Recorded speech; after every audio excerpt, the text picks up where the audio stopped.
Ladies and gentlemen, welcome back to the Coarse Grind Podcast. This is episode number 23. To be honest, the episode numbers are getting so high, I can't even count them anymore. I was never good at math to begin with.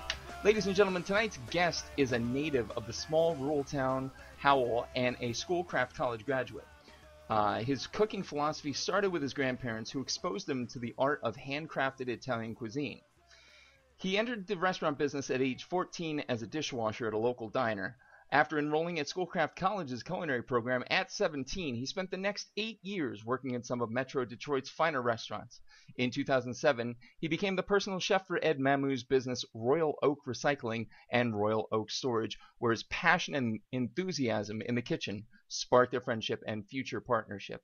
The two collaborated in developing and opening The Root, followed by Mabel Gray, which is currently shrouded in secrecy. Really awesome. More to come on that in a minute. In his restaurants, diners experience everything he loves about growing up and living in Michigan, loving it too. If that's not enough, and really why would it be, he also partners with local school districts, creating a program for elementary students to grow their own produce for lunches, and with a local pediatrician in creating cooking videos for families adopting healthier eating habits. His Young Guns in-house dinner series showcases the work of promising young local chefs, and he vigorously participates in area benefit chef events.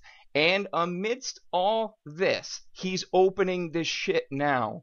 He's found some time to sit down and chat with me, and I honestly couldn't be more pleased to have him here tonight. So ladies and gentlemen, and everyone in between, my guest this evening, Top Chef Boston veteran, chef partner of the Root Restaurant Bar, and chef owner of Mabel Gray, Chef James Rigato. Chef, how are we doing this evening? Hey, I'm great. Thank you, Sean. Thanks for having me. Awesome. No problem at all. So just to give you the overview of the way the show goes, and anybody newly tuning in for the first time tonight, thank you. 3 sections of the interview: starters, mains, and afters. Starters is going to be where the chef in question has come from to be where he is at today, or she. Mains is where he or she are at today. And afters, a bit more off-the-cuff questions, a little bit more fun, but no one has ever been severely injured over the course of the interview. So we will just go right ahead and kick off. Chef James Rigato, tell me, where did you grow up eating? Oh man, I kind of grew up in like a paradox. So I grew up with a single mom, and I have a father. My parents are divorced, and a sister. So I kind of grew up surrounded by women, and we were a little bit less than fortunate. So we spent a time on welfare. So I've seen, what, government subsidized food looks like, and powdered milk and government cheese. But I actually also, spent a lot of time with my grandparents and that homemade Italian food. And then my dad kind of came into some wealth, and early in my life. And I spent a lot of time at like country clubs and dining out, and, a little bit of traveling with him. So, I mean, I saw everything from like really, the ass end all the way to, the little escargot plates with the, frog legs, and eating on cruise boats. And so I kind of grew up, really seeing everything, and kind of getting my identity through, I guess, my, socioeconomic, perception. Socioeconomic variety. Yeah, that's really unique, because a lot of times you hear of the story from like one of those angles, but to experience the gamut, I mean, how do you feel, and this is kind of a softball question, of course it did, but how much do you feel that exposure to such a broad gamut influenced you today?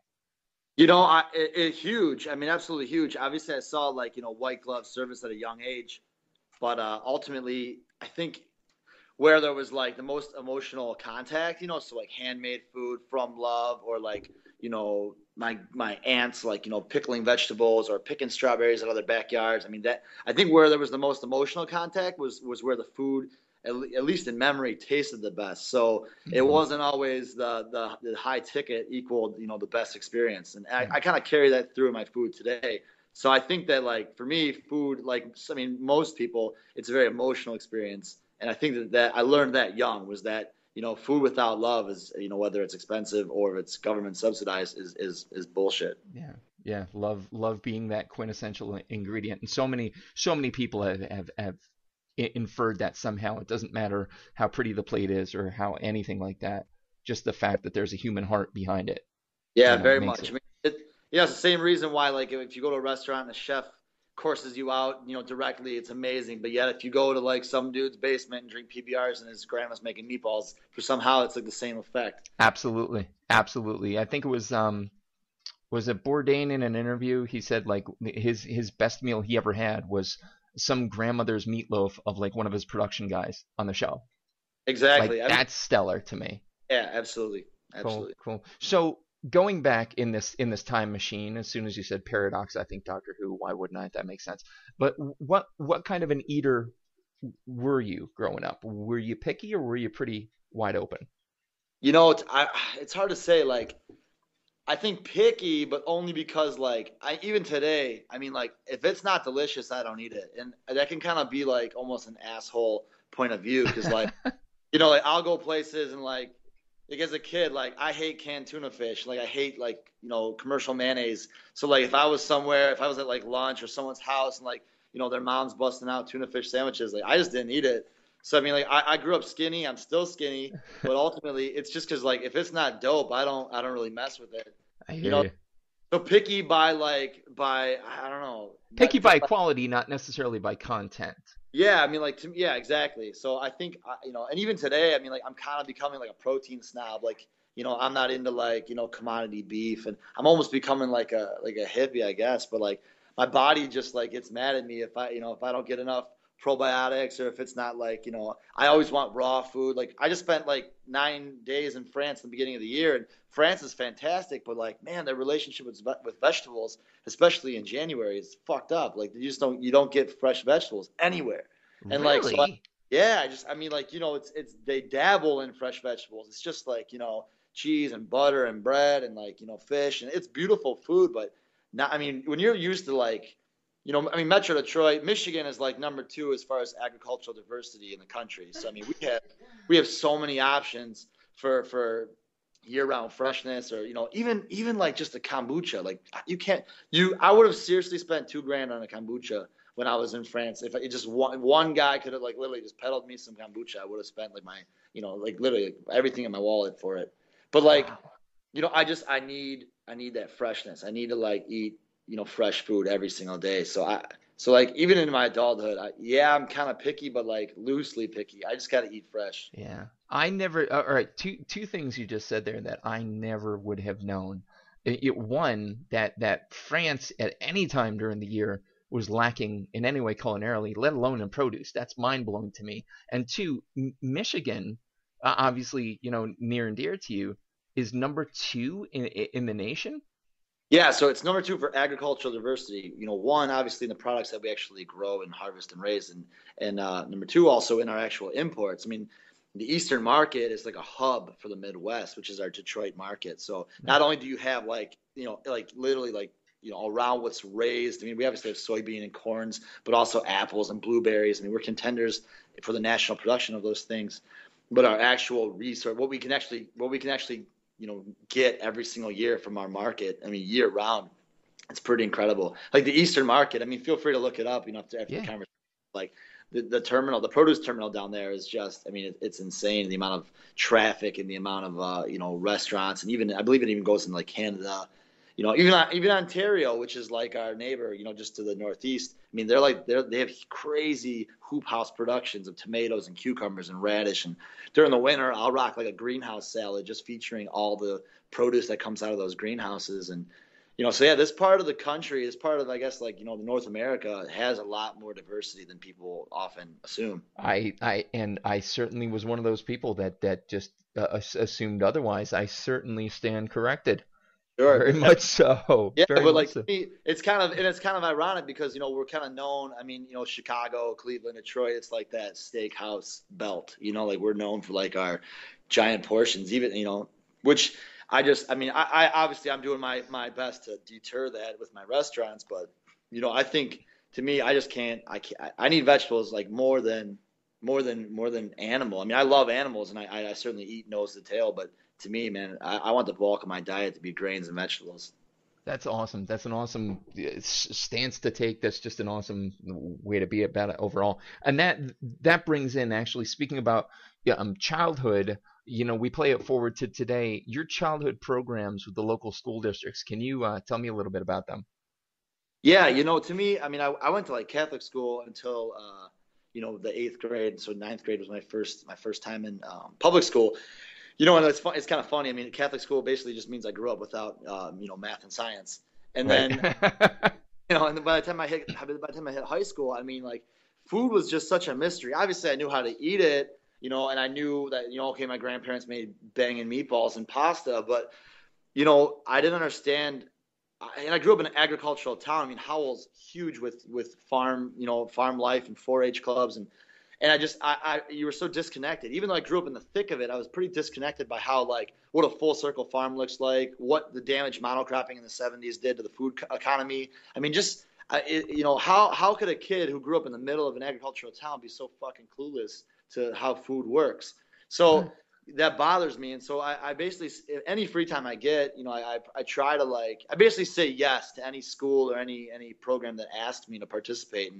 And there's 2 schools essentially that I've gone and done gigs with. One was pretty serious. We did a fundraiser for hydroponic equipment. So they actually grew vegetables in the class. They also had an edible garden outside. That's Eastover Elementary in Bloomfield Hills. And we basically just, kind of started small, but they got a mobile kitchen. They did all the heavy lifting. I just kind of came in and demonstrated for the kids and kind of gave them pointers and recipes and, talked to the parents about how to, how to cook sustainably and year round. I mean, a lot of these, like, families, especially like, inner city families, the availability to local produce and the price point, it's not, a lot of times, like, people feel like they got to shop at Whole Foods just to get a balanced meal, and that's not the case. It's Right. You can go to farmers markets, you can go to the Eastern market, you can buy in bulk, you can buy seasonally, but the problem is nowadays a lot of families, don't have the time, and they also don't have the knowledge to cook, seasonally. And what do you do with 10 pounds of kohlrabi? What do you do in Swiss chard season? What do you do with 55 pounds of tomatoes? Our grandparents are just fine, but, like, I'm 31, so, like, my mom, God bless her, she's kind of a terrible cook, but, like, that was the generation that just disconnected. Post Yeah. World War II, it was all fast food and frozen. Convenience. Yeah, it was all frozen pies, and why make it when you can buy it? Right. And now we're kind of going back to, like, well, okay, obesity and diabetes and cancer. Let's make some more food. And bad news is we got a lot of catching up to do. Sure. So the school program is really, to me, like, if you go try to talk to a bunch of high school kids, and I do, but the high school kids are kind of like, like, they're not even hearing me. They're like, oh, okay, that's cute. Get out of my classroom. Exactly. The 6-year-olds, 7-year-olds, I mean, I go in there and, I mean, I might as well be, a superhero. They think, like, you show them how to shuck a pea or, how to make pesto, and they just think, I mean, that's it. You literally just, it's next level. You're a superhero. So yeah. I like the elementary school kids because they really, have that open mind. They if they see it and will, like, actually touch the food with their hands and pick it, they'll taste it. So, like, if I hear that, oh, my kid hates vegetables. Well, if you actually, like, got them outside and they saw the plant and they grabbed the tomato off the plant, I mean, they're more likely to try it if they can see it, which is kind of funny because you think they're too young to care, but not really. No, man. Yeah. No, man. Yeah. And I know that you and I are friends on Facebook, and I've got 3 boys. I've got an 8-year-old, a 5-year-old, and a 2-year-old, and they've grown up basically in our kitchen. And what you said could not be more spot on. When you let them see it, they're not too young to pick this shit up. Like, they're at the right age. This is when they need to see it as normal for them to accept it as part of their life. Sure. I mean, I have 2 nephews, and I mean, they're like, I think they're like, forgive me, I think they're like 9 and 11 or 8 and 10 now. I can't remember. You're gonna get shit for that. I think it's 8 and 10. Okay. And but I mean, for the last 4 years, really, they've been coming to the root, and I mean, they've eaten bone marrow, they've eaten duck liver, and they just Exactly. I'm like, yo, guys, this is safe, this is cool, this is what it is. This is the shank bone of the cow. We roast it, spread it on your bread with little pickled onions. You're gonna like it. Yep. And if you explain what it is, they're like, oh yeah, cool, all right. I mean, they've been in the kitchen while I'm grinding livers and vegetables for bolognese. I'm like, what is that? I'm like, yo, I'm grinding liver. It gives richness and a little bit of minerality to the bolognese and kind of gives it depth with the with the red wine and you tell them, like, if it's just beef, it doesn't taste like it's rich deep enough. I'm like, oh, okay. I mean, and I'm a little too frank. I mean, I usually drop swear words and a little more knowledge than my sister likes, but I just, I treat them, I treat their palates like adults, and you'd be surprised how they respond to it. Completely. The fourth episode of the show, I had a local chef owner, Gary Vatican of Seasons on Main. It's a very, I think it's either 10 or 12 tops. So, small room, changes the menu every season, very, very high end, very, very on. And they just, my 8 and 5-year-old, he was 7 then, we went in for dinner and they sat through courses and like enjoyed it to no end. So Yeah, it's awesome. it's total exposure, like you say, and you're playing such an integral part in such a fucking lacking area. Education. We teach these subjects, but we don't teach how to live. Well, what bothers me when I go to these schools is like if you look at what farming or gardening, and Mm, obviously at school it's gardening, but you look at what a gardening, it's like it's botany, it's science. You mm, turn it into like you talk about the food economy, then it's math. You talk about cooking it, it's home economics.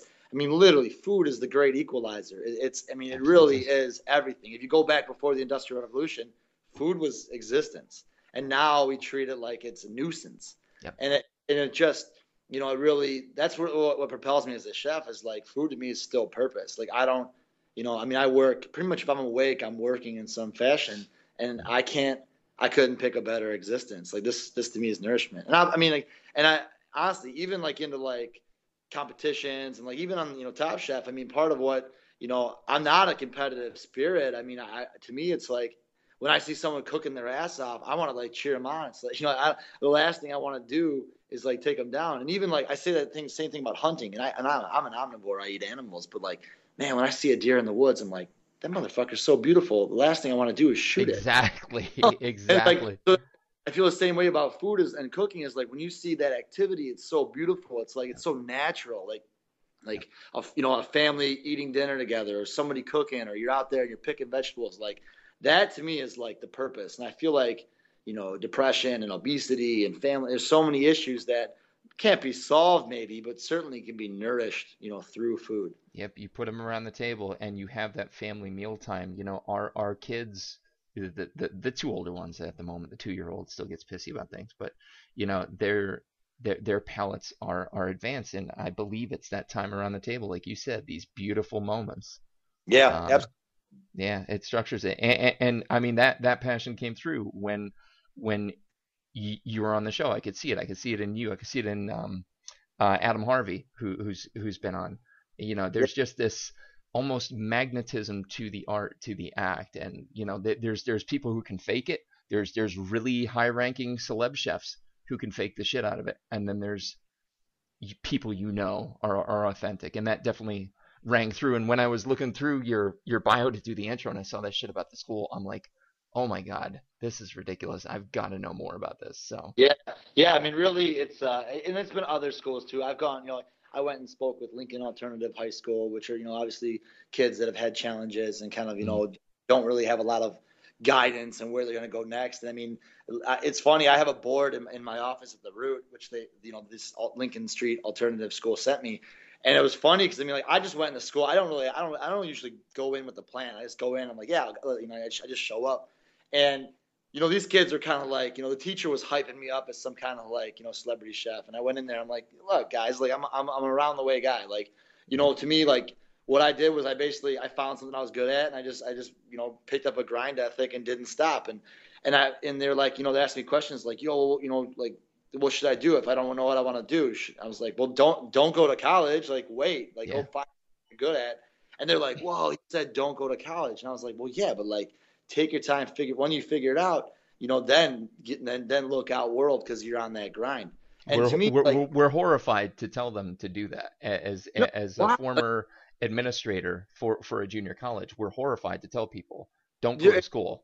it's unbelievable. I mean, I tell you what, like I have my chef now that replaced my sous chef who just got promoted to exec at the Root, Nick. I mean, Mm, he's paying off like 18 grand in. He has like the it's like the credit equivalent of an associate's in history, and he's a chef. So he's got this like $20,000 debt for like basically 3 years of hanging out, yeah. and it's like that's a monkey on his back that really sucks. It's kind of delayed him buying a house, and it's just I hate it. I mean, I really am not an advocate of education unless you have a very specific direction. Yeah. And so when I go into schools, you almost have the teacher in the back of the classroom, like, like waving, like, shut the fuck up. Like, don't. But I don't. To me, I'm like, you invite me in your classroom, I'm going to be real, and this is Right. the story with these kids. I have guys in my kitchen who are ex-felons. I have guys who dropped out of high school, and to me, like, it doesn't. If you are good at something, like, nothing can get in your way. And obviously, graduating high school and going to college certainly are better than not. But if you know what you want and you go after it, you're more than likely going to get it. But like, it's kind of when you like just get caught up in the system that if things go awry. I mean, I just went out to Lakeland Prison, which is in Coldwater, Michigan, which is a lot of Detroit serious offenders and lifers. So it's in the middle of Michigan, but it sees a lot of the Detroit kind of criminal base. And I get invited out. The guy, like the sous chef of the program, mailed me a letter. I mean, he's a convict. I mean, he's doing serious time, and he invited me out. And it took I was like back and forth, and I was like try to find the right time. But just last month, I went out there, and I mean, it was serious, man. I mean, they put like a panic button on your belt, and they like frisk you, and you go in there, and it's like you're in a kitchen with knives and serious convicts and guys that are doing life. 40% of that prison is lifers.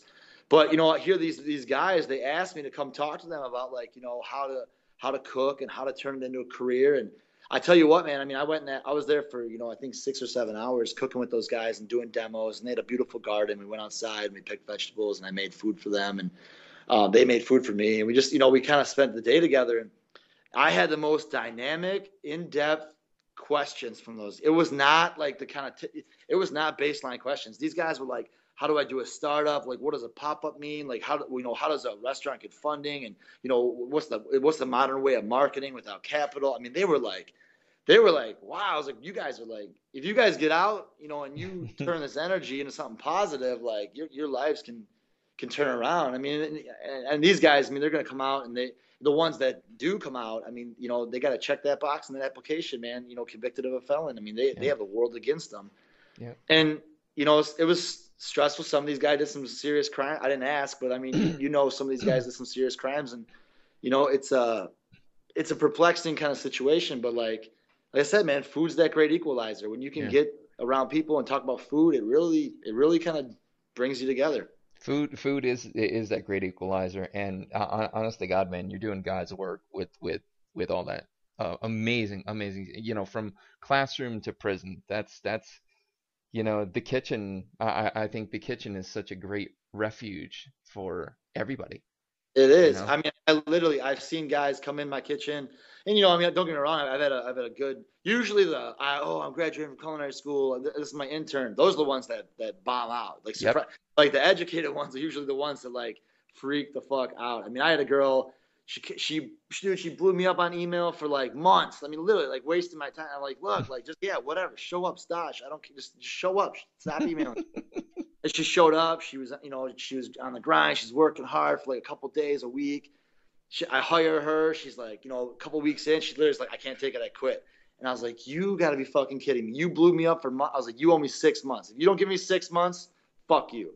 And like, she gave me 6 months to the day and was like, and we're still friends. She's a sweetheart. She donates her time at events. But I mean, she'll tell you straight up. And she's a pretty well-to-do young lady, and she's super smart and sweet. But like, man, she thought she wanted it until she got it. And then I was like, holy shit, this is way too hard. Like I usually like those like, rough and tumbly characters who don't fit in anywhere else. Like that's my bread and butter. That's my kitchen staff. Yeah. Yeah, because those are the guys that guys and girls, I apologize, who can appreciate the opportunity for what it is. Whereas I think from what I've heard from others in the industry is that, these kids coming out of culinary school now are expecting their Food Network show right out of the gates. Yeah, I mean, to me, like the problem with, I shouldn't even say problem, it's just a different time. But what I see with these young guys, and I have, a couple in my kitchen, is like, they go and they do a month or two at Noma, or they stage at Next or Alinea, and they do like a month or maybe 2, even 6, right? And they think that's their dues. They think like, I just dues.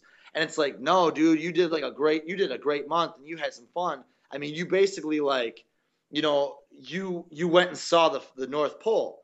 That doesn't mean you know how to climb a mountain, or like that doesn't mean you know how to survive in Alaska. You took a trip to the North Pole. Right. So when I get these guys in my kitchen, I mean, I got this dude, and God bless him, he's gonna know I'm talking about him. But like, he comes into work, I hire him, and comes highly recommended. Great guy, great cook, hard worker. I love him to pieces. But he's got the most beautiful. He's got like I don't even know, $1,000 knife bag. I mean, just fucking the good dude's styling. He looks like he's a chef somewhere, and he's a young line cook. Mm. And the dude can't fry an egg. He can't flip an omelet. First brunch service, his eggs. I'm like, dude, are you fucking kidding me? Like, what is wrong with you? And like, I'm like, dude, go put your knife bag in your car and don't bring that back in this building until you know how to flip an egg. And it's like, what point, what happened to like, I mean, I grew up like watching Jacques Pepin videos and like obsessing over like LaRousse, and like, I don't know. Yeah, it's like I just want to like. I think on the back of my toilet is like, the food lover's companion. I just look up terms and shit that I haven't thought about in so long. I'm like, oh yeah, how do you make sauce Robert? Like, and when the last time I made sauce Robert was probably 2004, but still, like, I just want to be in touch with the origin. And a lot of these young guys, Grant Achatz, they forget that Grant Achatz is like a Thomas Keller baby, and they forget that Farron Adria is one of the greatest classical cooks of all time. Absolutely. And they just want to jump right in and go right to the North Pole. And it's like, man, that's the wrong way to do it. And hey, man, God bless, all the Rene Redzepi and all these guys that are doing serious things. I commend them, but let's not forget to fry an egg. Yeah, we got to walk before we run. Isn't it Wolfgang Puck, I think it is, that his interview is to make him an omelet? Yeah, and that, as it should be. And that was a Top Chef challenge where everybody bombed the omelet, And it's true. I mean, that's to me, like, it's so funny. I got guys that come in, they're like, I want $16 an hour. And I'm like, all right, cool. Butcher this chicken while I watch. Mm-hmm. And by the time the chicken's done, I'm like, all right, so, how much did you want? And like, sorry, chef. And, it's just the basics, man. I mean, you really, and to me, like, like I said, I'm a hippie. Like, we're raising our own goats right now. Nice. When I deal with my butcher, I mean, I call my butcher and I'm like, what do you need us to go through? What's going, like, are you stuck with too much, shoulder or bone, or, I want to know about the full circle, like, especially our farm. Like, I mean, we have a co-op with a farmer. I mean, it's basically their farm, but we donate a lot of money and energy and time to, but I want to connect, the dots. I don't like just writing a menu and then seeking out components. And that's really what Mabel Gray is about, is like, I want to have relationships that kind of like fill my cooler and then cook from there. I don't I'm so sick of like, guys writing menus and then seeking out product, and you end up, buying shit from 1,000 miles away. This doesn't make sense. Exactly. The episode, the last episode, oddly enough, was from a new farm to table joint here in Bloomsburg, Pennsylvania. Blind Pig on Iron Street, and truly, I mean, 100% of everything they do is locally sourced. So the menu changes. I think it's weekly, if not a little more frequent. I'm not sure, but I mean, it's a great time to be there. Like, it's so fresh, it's so good, and it. You can taste the travel on food. Yeah, absolutely. And I mean, that's really, like I said, that's kind of what Mabel is. Mabel's like, it's like my living room, because everyone keeps asking me like, what kind of food is it? And that's a very difficult. It's like asking, what kind of person are you? It's like, right. I don't know, like, good, I guess. Like, kind of, I don't know. So it's like hanging out in my living room. It's gonna be, whatever makes sense for the time, and whatever's growing locally, and whatever's, I really, it's so hard to say. Like, it's just gonna be a reflection of the season, time, fun, environment. I mean, like literally, I spent a good extra couple $1,000s on a sound system in there. I just want to like hang out, drink great wine, eat fresh food, and like play my iPad on shuffle, which means like Tupac followed by like, fucking Amos Lee. Like, I just want to have fun. I want to like eat great food. I want to like wear a t-shirt and jeans and listen to Tupac, but yet eat like, like I'm six figures, Exactly. So let me rewind this a little bit. Hello, dog. When was it that you realized food was gonna be your thing? Like what was the moment that you said, fuck everything else in the world, this is what I want to do? My first job, so like my first real job. I mean, I was desperate to get a job, man. I mean, I wanted money so bad, and like not necessarily like not like real money, but I just, my mom, like I said, we were pretty poor, and I was sick of like asking for everything. It was like, I want to go rent a movie. This is back in the day of obviously renting VHSs, and I was like, whatever, $3, and it was like, you have to like, it's pulling teeth to get like, to rent a movie, and so I just wanted that basic shit. And I got a job as a dishwasher my 14th birthday. I mean, literally, my mom was like, "Don't you want a cake?" And I was like, "No." And I like walked out. And I went down, rode my bike down to the diner, and got a job, and started scrubbing dishes that day. And I'd say like that was the first time I saw cooks, cooking. And these guys, I mean, looking back, I mean, they're like, just young punks making pancakes, but at the time I was like, wow, like these dudes got it. And then I moved to a pizza place. I was at Papa John's when that was like just coming out, like 99. I was flipping pizzas at Papa John's. Nice. And then I got a job in a restaurant that had a pizza station. And then I was next to the like real line cooks. Like these guys were like, 23, 24-year-old dudes. And they're like, a couple guys were going to Schoolcraft. And they were like, I started flipping pizzas, and the grill guy calls in, and the chef's like, yo, Jimmy, you're going over to the grill. I'm like, oh, all right. And I'm 16 and I'm on the grill, which I don't even think was probably legal because it could, right. like kill you or burn you or whatever. And, I rocked the grill that night, and the owner came up and he was like, who's this kid? And chef's like, oh, it's our new grill cook. And that was probably, I mean, there was these two guys like, Matt Fitchett and Ben Rohrabacher. And, Matt Fitchett's actually a chef friend of mine now. And he's at a restaurant up in Birmingham. And, Ben lost a battle of stomach cancer last year. But he was a fantastic chef. And I mean, just these guys were the first two dudes that were like going to Schoolcraft, cooking real food. I mean, I remember when Ben brought in the French Laundry cookbook. That's probably, you want to talk about a moment. Ben brought the French Laundry cookbook to my restaurant, and I was 16, and I remember him peeling the plastic off and opening it up, and I remember hearing like the spine crack and seeing those pages, and it was like, it was a novel. It wasn't like, that was the first cookbook to me that was like, over $50, and was like, I mean, it was written with the purveyors and the techniques, and it was like this restaurant. I didn't even know what Yountville was. I mean, I literally thought this was like on the moon or something. It was like Scientology or some shit. It was like next level. And that to me was like, that's, I think, where I saw, my North Pole. That's where I was like, okay, things are different. Like, I'm going to cook for the rest of my life, but I'll probably never get to my goal. I mean? And the best chefs probably never do. And that, I think Ben Rohrabacher cracking the French Laundry cookbook on the hotline at this bullshit restaurant in Howell, Michigan in like 2000 was the first time that I was like, all right, everything just changed. Right. Wow. That's amazing. That's amazing. Just to remember it with that explicit a detail. Yeah, absolutely. And especially, like I said, I mean, like I just lost Ben, last year, actually last August, and wonderful talent and a wonderful, very, very tragic story. But he was somebody. I mean, even days before he died, we were messaging on Facebook, and I just told him, I was like, man, I just, I miss you, and I want you to get back in the kitchen. And he said, don't worry, man, like we'll be in the kitchen together soon, and just like that again, it goes back to that food is the great equalizer. Here's a guy who in the last days of his life is just talking about food and cooking. And it's like, even for him, even in his last days, it's about food. It's about equalize. It's about like, the nurturing element. And, that I think that's kind of like that underbelly. That's what people don't understand when someone's like, oh, like the chef, oh, the hours and the pay. And like, dude, fuck that. This is the greatest industry on planet Earth. I mean, we really get to like be with, the life's purpose every single day. And that to me is like,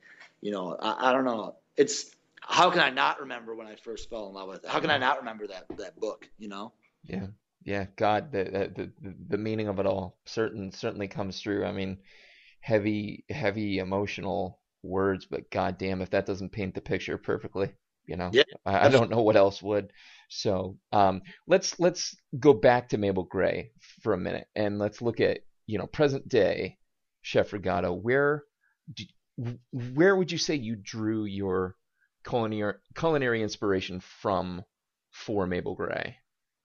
Yeah, I really kind of like, I mean, obviously I got kicked off on Top Chef, and I spent a lot of time in the hotel room, and I had been bouncing around the idea of a second restaurant, and I wanted to go small. I mean, I feel like chefs say the 40-seat restaurant. That's like the, the dream car. That's like the Marilyn Monroe pinup of chefs is like the 40-seat restaurant.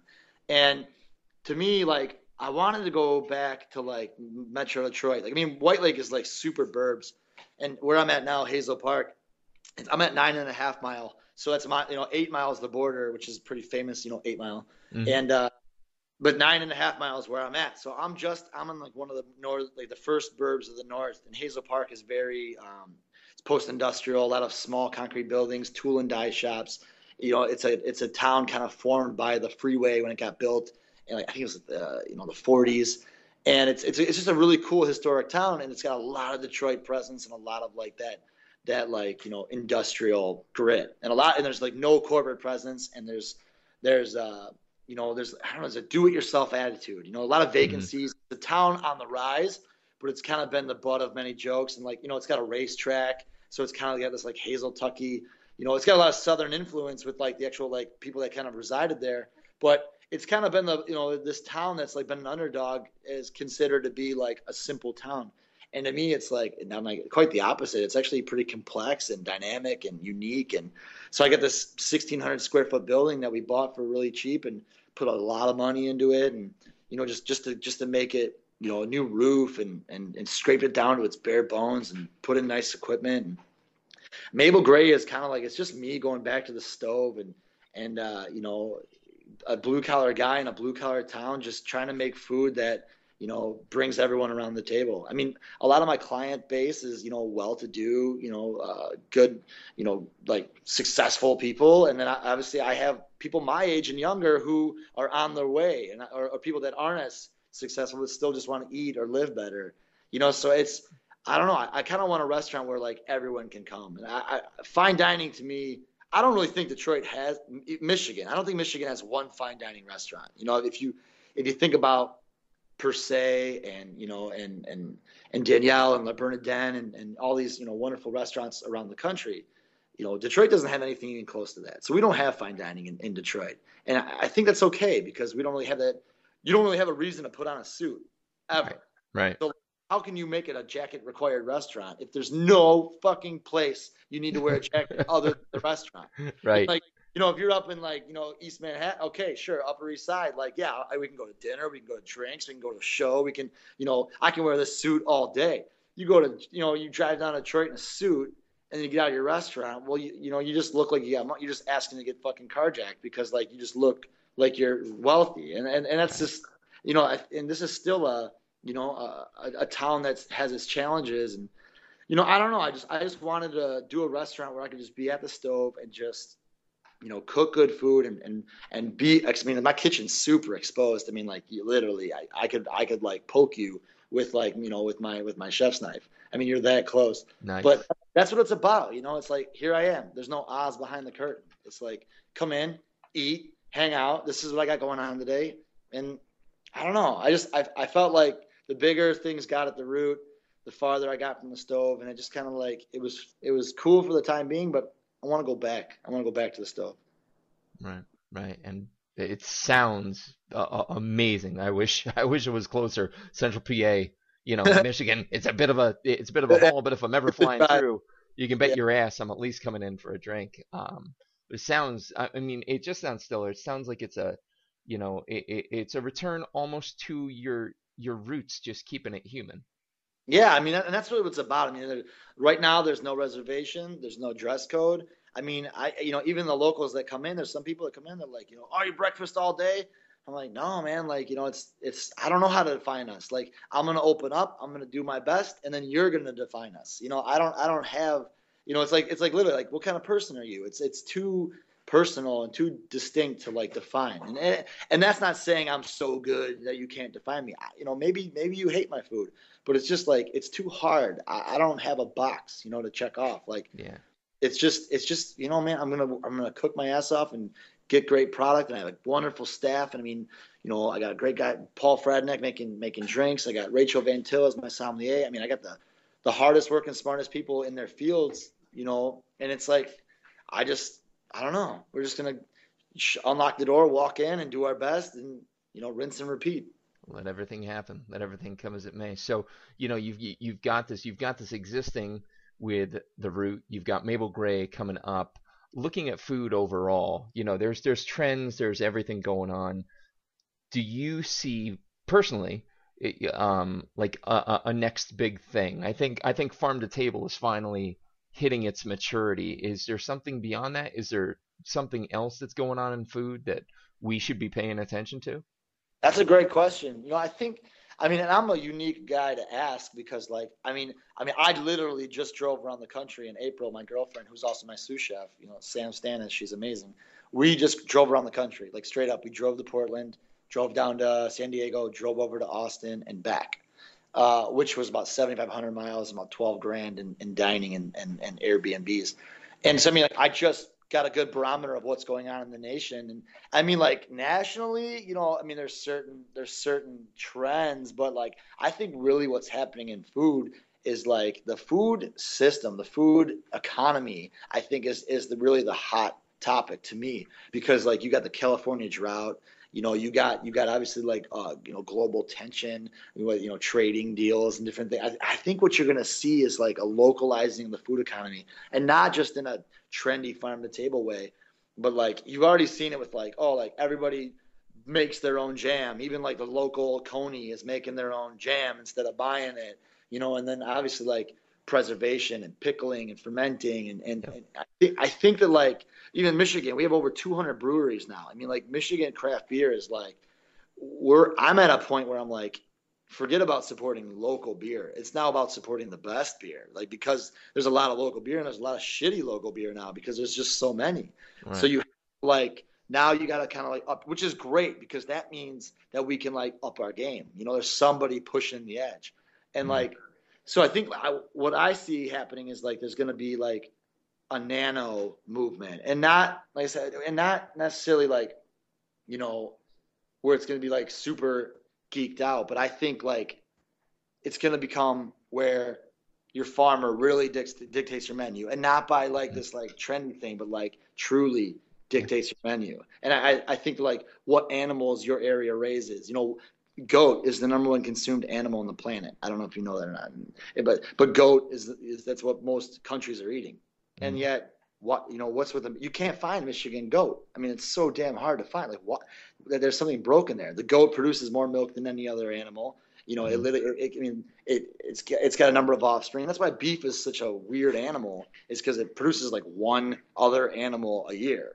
Like, but yet goats and pigs and rabbits are just like, blah, it's like litters of like 9, 10. So. I think things like that are going to happen as California dries up and as other parts of the world, sea levels rising. As like the world has ecological calibration, seafood, 40% of our seafood right now is farm raised. The world's consuming seafood, like 40% is farm raised. You see trolling with tuna and all the terrible things. You can go to the middle of fucking Minnesota and eat sushi.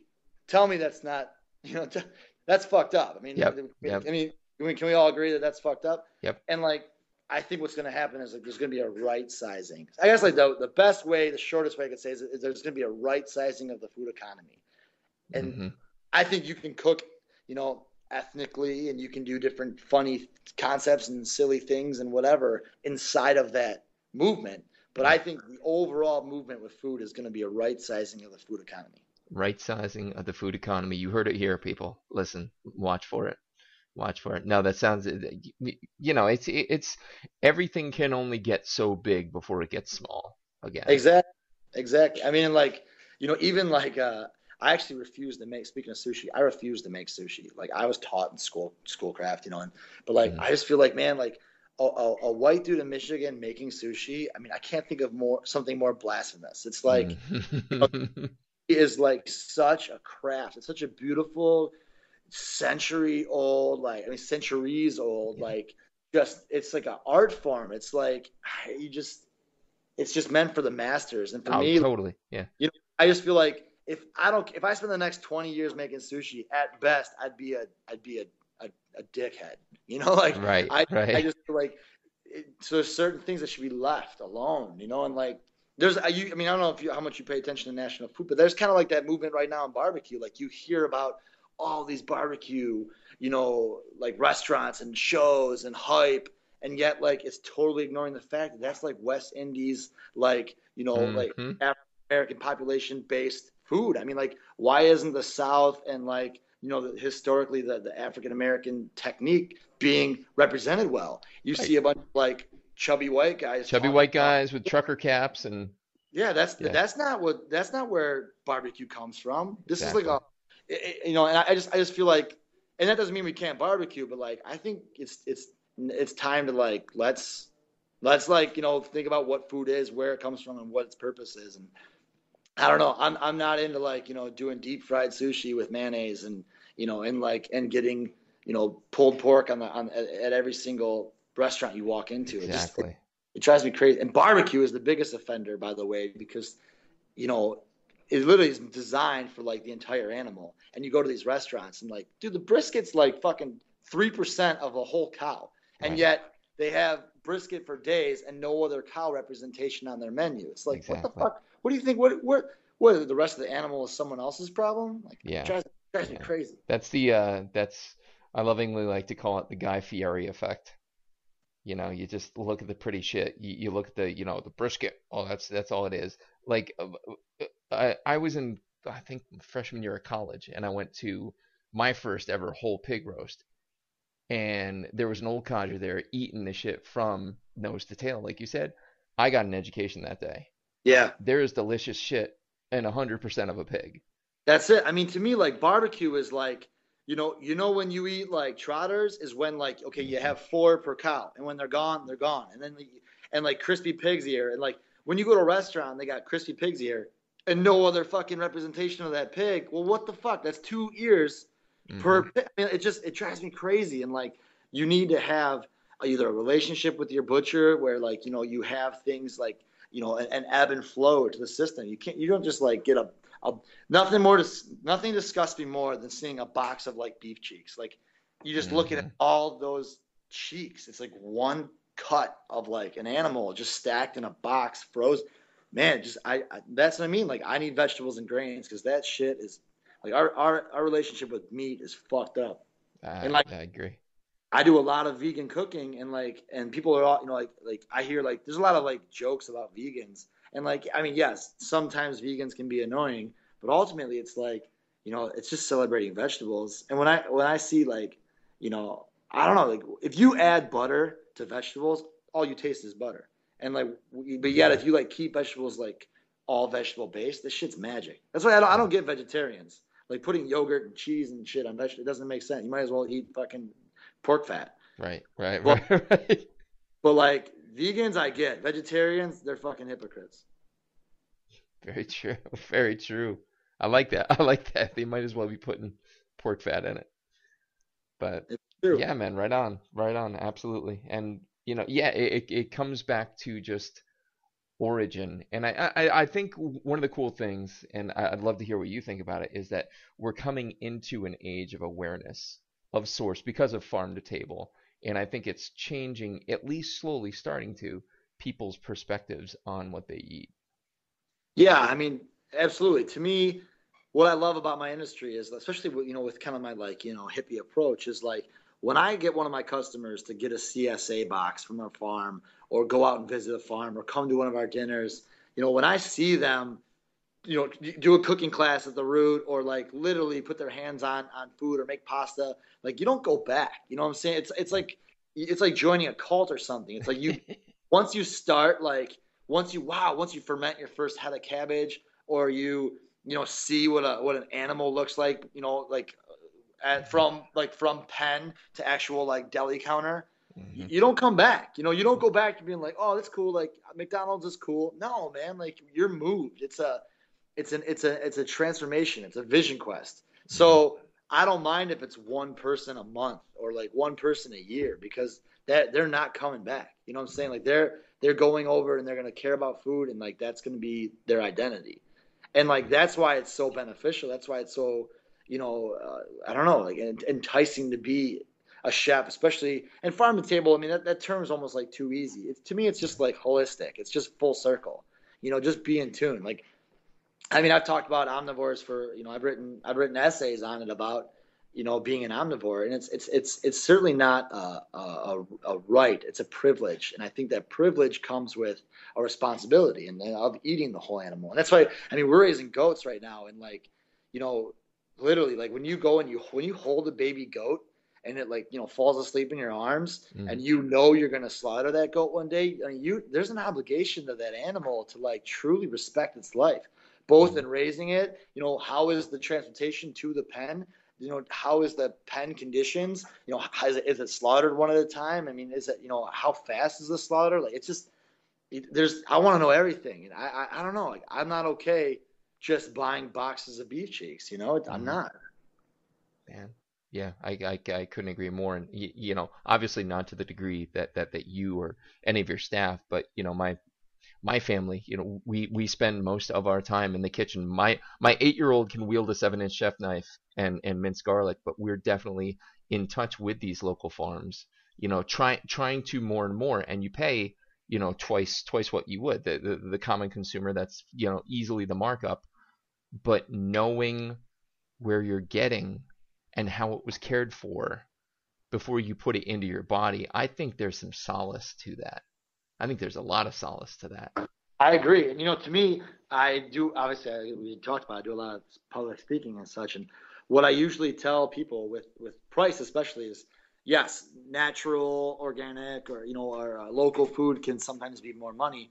But we also waste 40% of the food we buy in America. It's like literally 40% of the food in America grown and raised and sold and whatever purchased goes in landfills, which also, like, our food makes up 25% of the methane emissions in the country. So it's a full circle of shit. But what I tell people is basically, buy 40% less. I mean, truly, like, buy 40% less than you normally would, and then eat every speck of it. Yeah. And you'll save money, or you'll at least be spending the same money, and then you're going to not have any waste, and you're going to probably physically be conditioned to where your normal body weight is. And that's obviously just a baseline recommendation, but ultimately inside those guidelines is some serious truth. Yeah, absolutely. Absolutely. And, all this together, all this awareness, you're going into, schools early on to provide that awareness. So, I mean, you're doing, like I said before, you're doing the work of the gods, going in and at least starting that conversation. It's true. And believe me, I don't have all the answers. And I mean, like, get me drunk and I'll go to White Castle. I mean, I'm by no means a perfect example, but like, to me, it's just about education. It's about, but at the same time, if there was like a 24-hour all natural burger joint, I'd be there instead, so it's just about information. I don't think it's fair to like withhold information from the public. And surprisingly, there's a lot of information withheld. I mean, oh my God. Yeah. Just recently, they lifted the country of origin on beef. So like now when you go to Costco or whatever and you buy beef, it doesn't have to say Mexico or Canada or the country of origin has been lifted. It can be just North American. Wow. Which is, I mean, and it's kind of funny because people are all in an uproar. And it's like, I mean, I agree. I think we should call out the country of origin. But it's funny because I'm like, you think American cows are better than Mexican cows? Like, our food's fucked up too. Like, we're treating our cows like shit, just like every other country. Mm-hmm. And chances are the American diet is why Mexico started fucking with their cows. So like, we're the problem, not Mexico.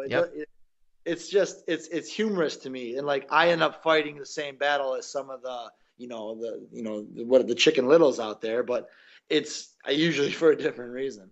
Right on. Yeah. It's just awareness and the fact that I wasn't even aware of the country of origin.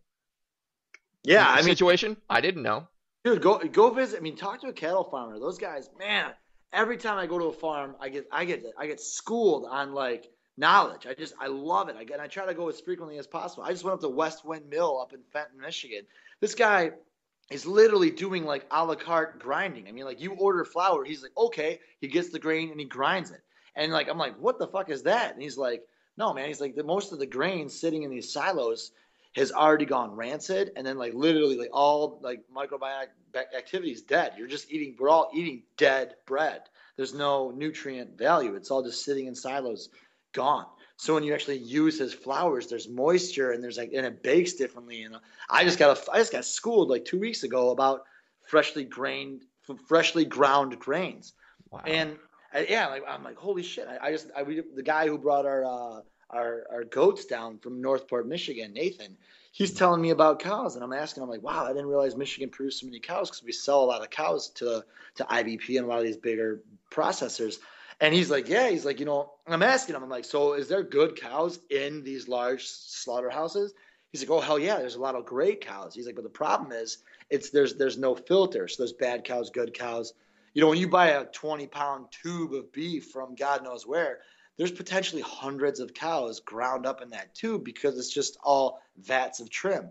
And a lot of these cows, they have 400-day hormone injections in their ears, and then they're slaughtered at 300 days. So they have 100 days of hormones still in their system.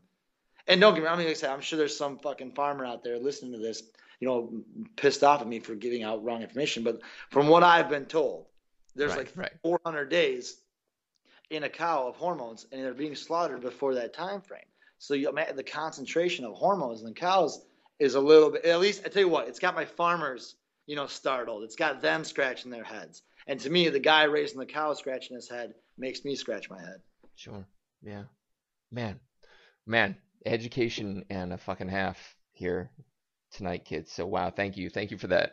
I don't know. Sorry, you probably have more funky stories about like fried eggs and kimchi, right?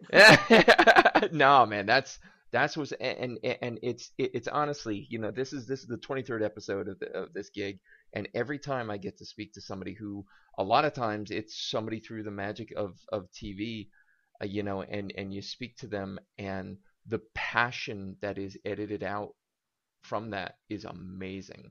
Oh yeah, I mean, like amazing.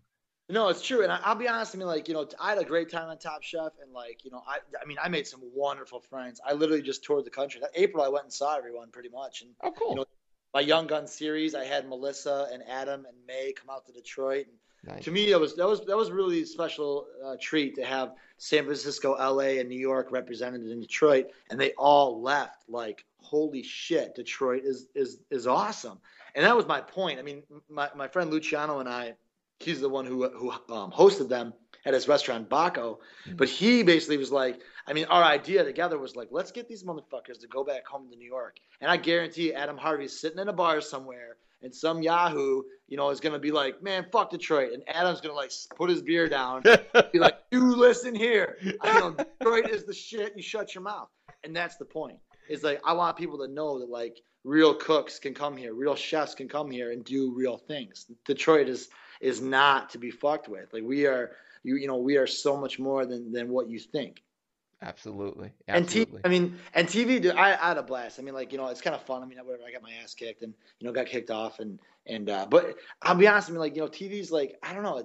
I don't even watch TV, but like the people the producers and the contestants, I mean, it was amazing. May Lynn is one of my like best friends now. I mean, we both are from Michigan. We hadn't met before the show, but she's coming actually for my opening. She's going to be at the opening of Mabel Gray, day one as a customer, and then day 2 and 3 she's going to cook in the kitchen, bang out a couple of dishes, and hang out. That's sick. Wow.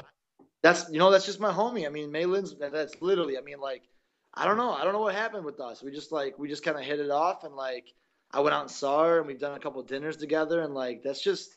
I think with being from Dearborn, I'm from, Howell, and I live up here in Metro Detroit. She's from Metro Detroit. It's just like, you got that blue collar, nasty grit. I mean, you don't lose that shit. That's like in you. And her and I think on the show connected because like, when you're born in the Midwest, man, I mean, she grew up cooking like, in that Chinese restaurant with her parents. I mean, we actually roomed together. And when I first saw her, she was like changing in the room and she like took her coat off, whatever. And she has a big burn. Maylin's got a nasty burn on her arm and shoulder from when she was 3. She spilled like boiling water on herself from a hot plate from like at her aunt's house or something. They were like prepping food for her Chinese restaurant. I mean, this girl was like burned. I mean, I told her, I was like, dude, you got the mark of the beast. Like you're gonna. That's right. Yeah. The chosen one. I'm like, who nobody can touch you. Like, and I mean, honestly, Maylin. It's funny because like people ask me like, oh, like how was Top Chef and. Is it rigged? And I'm like, are you fucking kidding me? If you see Maylin cook, like, dude, that is the baddest bitch. Our first challenge when I saw Maylin cook, like, oh my God. I mean, like that girl is a fucking genius. Like I've never seen somebody, I mean, she was like 29 at the time. I mean, and I was 20. I'm like, dude, no, like I've never seen somebody cook like that. Maylin is such a talent and such a force to be reckoned with. I mean, I don't know. She inspires me every time we cook together, and like I yield to her. Like you want to talk business, you want to talk about farming, you want to talk about a lot of things. Like I'll fucking punch her in the head. But like food, like toe to toe cooking, man, I yield. Maylin is where it's at. End of story. Yeah, man, and anybody questioning is that show fucking rigged? And granted, I've watched this since season one, hoping to get Dave Martin on the show from season one, no less.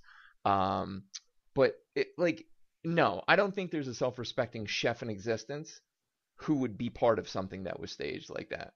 And I mean, really, everything from like from the guest judges. I mean, like. My first, like I said, the first challenge, like there's Lydia Shire, there's Jasper White. I mean, I was like, what the fuck? Yep. And I mean, I was funny because maybe I'm just showing my age, but I was so excited about Lydia Shire, but I was like, motherfucker, it's Lydia Shire. That's like the queen of Boston. I mean, okay, Barbara Lynch is probably the queen of Boston, but like Lydia Shire, like, goddamn, that's like old school. I just love that old school shit. I love my favorite chef is Jacques Pepin. I mean, end of story. That guy's like. I mean, I'm not kidding you. I watch his videos and I fucking cry and I hate myself because I'm such a softie. But like, I just cry when I watch that dude cook because that's it. Like that's where I want to be. That's the bar. That's not softie, man. That's just respect. Oh, all day. And I mean, and that's really what I think I loved about Top Chef. That's why I did the show. And I mean, I've been asked to do a lot of shows, and like, I mean, Detroit's hot right now, and everybody wants the tattooed, like, like the next whatever, like fucking Eminem cooking or some shit, and like, right. That's not what it's about. Like like to me, Detroit's not like that. Detroit's a beautiful place, and it's grit and it's hard work, and it's it's blue collar and it's do it yourself. It's so many fucking good things, and it's obvious. I mean, a lot of things that Eminem is too, but like that's not for sale. Right. Like that's not for sale.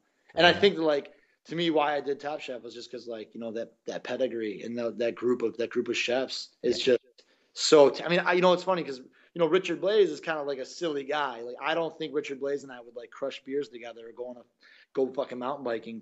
But I ate at Juniper and Ivy in San Diego in April, and dude, oh my God, it's so fucking good. I literally went in there like, all right, let's see what this fucking guy's got. And I was like, oh my God, like, dude, Juniper and Ivy is the truth. He's killing it. And so like that's just what I love about that show is like, man, if it says Top Chef, chances are that motherfucker can cook, Exactly. And I mean, hey, I wouldn't have had the chance to interview you tonight were it not for the show. So exactly, and that's spectacular. It was a blessing. Spectacular. Like the producers and like I mean, really everybody involved was a blessing. I mean, and I guess I get questions about it daily. It's cool. It's an exciting alumni to be a part of. But really, I mean, to me, like I'm not in love with TV. I'm blessed that I've been a part of it, and the alumni, the people that I'm friends with now. I mean, Ron. What's funny is like people forget like Ron. Like the bigger dude from Atlanta. Like that guy, like he helped me with my financials for Mabel Gray. Like I had a partner, and I basically was like, how do I negotiate sweat equity? I mean, Ron, we had many phone calls about that. He helped me sculpt the financial backbone to Mabel Gray, and like and George, George Pagonis, yeah. Oh my dude, there's not a better chef in America right now. I mean, that guy.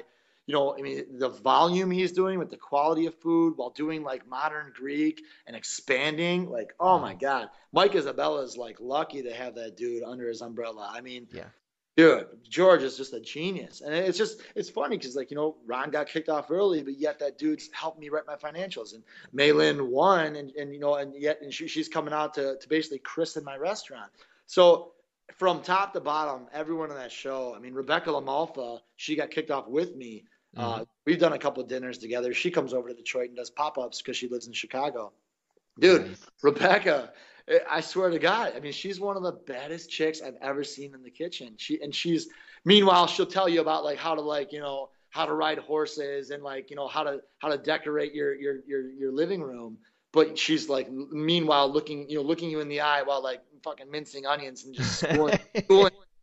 Like, Rebecca's, and that's what I actually tell a lot of the girls in my kitchen is like Rebecca Lamalfa is a great example of like that's a woman. I mean, that's a lady. That's etiquette, that's beauty, but yet power. You don't Yep. fuck with her, man. She's just like she's all power, but chooses to be delicate and with etiquette and just a 100% woman. I love that girl.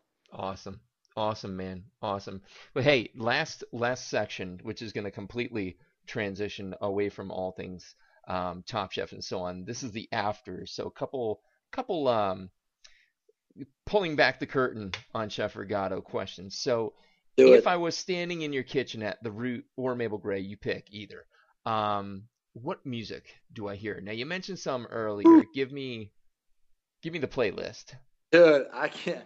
I listen to so much diversity. It's insane. I mean, like, goddamn, like Bobby Bland, old school blues Yeah, singer, yeah, is yeah, yeah, yeah. always in rotation. Concrete Blonde is like my favorite band of all time. I listen to them like crazy. I got a Social Distortion tattoo. Social D, yes. You I mean, I listen to a lot of like old school hip hop. I love, Tupac. I love Outkast. I love DMX. I just saw Big Crit back in October. Big Crit is one of my favorite rappers right now. He's out of Mississippi. Motherfucker's just killing it. I mean, Amos Lee. I'll play. I have Amos Lee's entire portfolio. So I like when I need to like cook for hours without stress. I put on Amos Lee and I listen to him nonstop. God, I mean, Citizen Cope. Nice.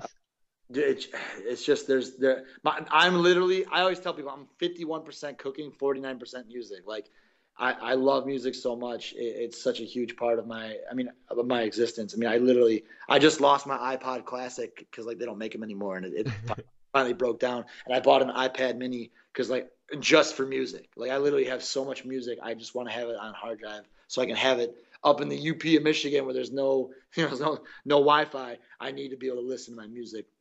But I mean everything like Megadeth. I mean I could Nice. literally you name it. I probably have Aaliyah. I mean I was just listening to Aaliyah today. Oh my God, that takes me back. I was just Jesus. telling people I was like I swear because I mean and, Beyonce is sweet but I swear like Aaliyah dying cleared the way for a lot of these R&B singers. Like Aaliyah was people forget Aaliyah was it, man. She was the it girl. they forget what's up. I mean, Aaliyah was the end all, and like Aaliyah dying. I mean, rest in peace. What a phenomenal talent. I mean, that paved the way for a lot of this like other R&B to kind of come through. But I mean, let's go back to a time where that was it. I mean, Aaliyah was the end all. Totally, totally. All right, so check it out. You're going to be stranded on a deserted island, and you can only bring three foods or food types elements with you. What would they be, Oh and my God, why?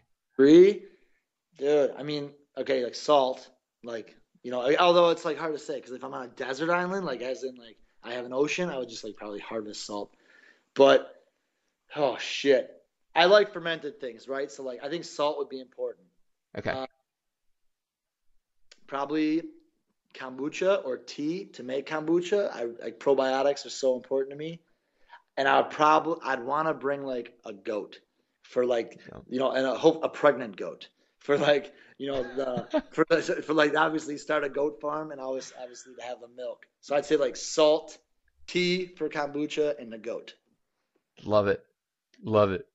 What is, if there is one, there doesn't have to be, um, a food or a dish that still scares the living shit out of you to make to prepare? Is there something along those lines that is still your nemesis culinarily? Man, wow. I mean, I guess like, I said sushi is one of them, right? Like, but that's not really scared. I don't believe in it.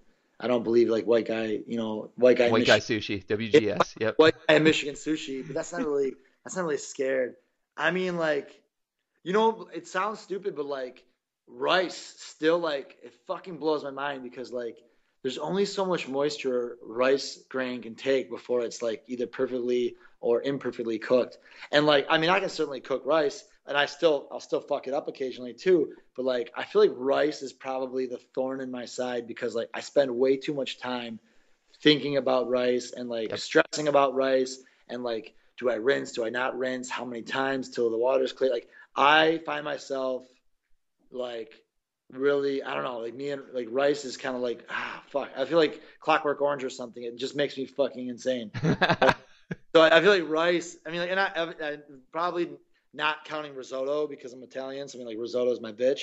But Right. like straight up, like it's like sticky rice and like jasmine rice and like black forbidden rice, like just like the world of rice because it's so artful. It's so specific. It's so mysterious. Rice needs more respect. You know what I'm saying? Yeah.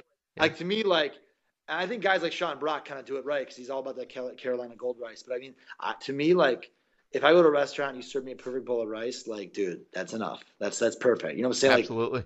perfectly cooked rice is that's a measure of a real cook. So I think to me, like rice will be like on my deathbed, you're gonna like hear me mumble like rice. Right. Last words. Nice, nice. Hey, have you had a chance to read Melanie Dunea before? My Last Supper. You ever see it? Hear of it?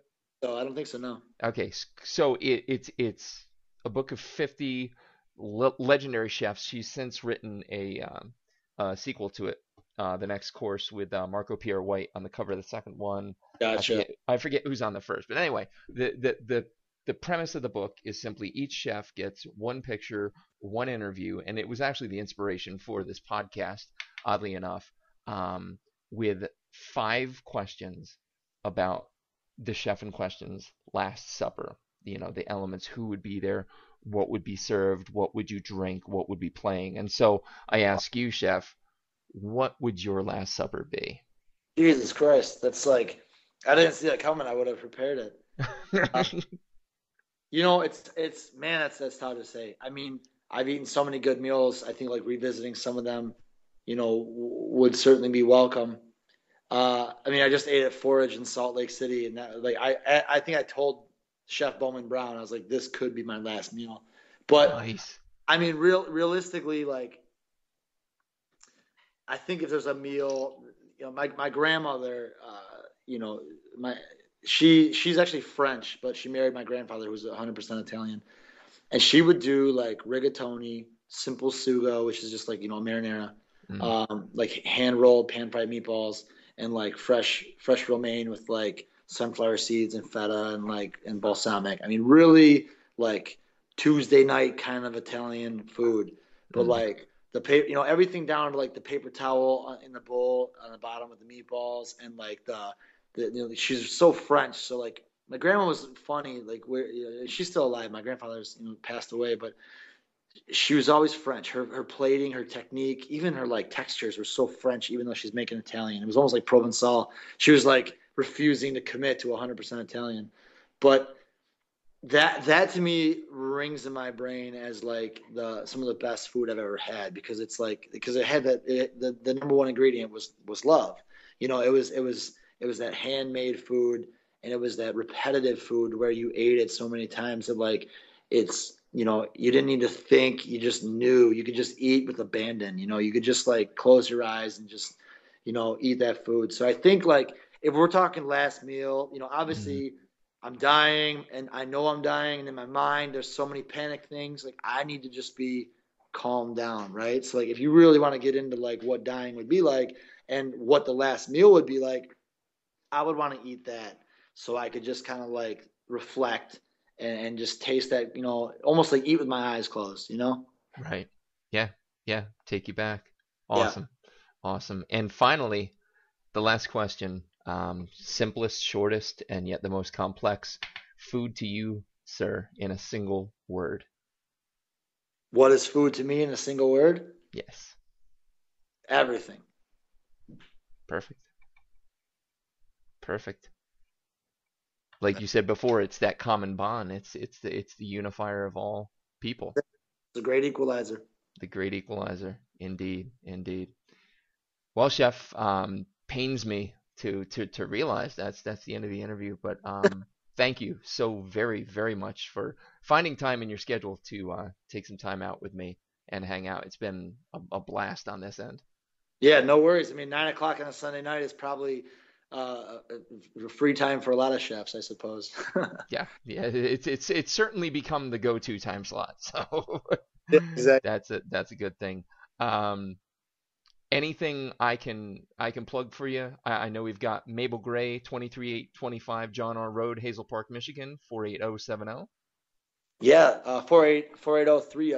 Oh, 48030? My Yeah. apologies. No, it's okay. It's okay. Yeah, I mean, just like I said, Mabel Gray, we're small, we're simple. It's just it's a place just get down where you sit down, and the root. I mean, we're at 4.5 years. I got a great chef overseeing my program there, and to me, just honestly, just come to Detroit, say nice things about Detroit. Just spread that love. Eat well, be good to each other. I think just nothing. I don't need any business plugs. I think just tell the world to eat better and be good to each other. Detroit, go Detroit, eat good, be cool to each other. That's it. I think that's about as beautifully summed up an interview as possible. So again, Chef, I super, super appreciate it. My pleasure. Thank you, Sean. Right on, man. Hey, ladies and gentlemen, this has been episode number 23 of the Coarse Grind Podcast. With me this evening has been Chef James Rigato of the Root Restaurant Bar, 340 Town Center Boulevard, White Lake, Michigan, and the up-and-coming Mabel Gray, 23825 John R. Road, Hazel Park, Michigan. Both can be reached at 248-698-2400. And special thanks this evening to Jamie Shefker of Estes PR for setting all this goodness up. Again, check it all out at therootrestaurant.com. My producer, as always, has been the lovely, voluptuous Johnny Lamoria Robinson. Check out his podcast, Cinematics Pig Feet, and episode 24 coming up sooner than later, hopefully, and it'll be another visit home for me. With you, as always, has been your host, Sean Rossler. We'll see you soon.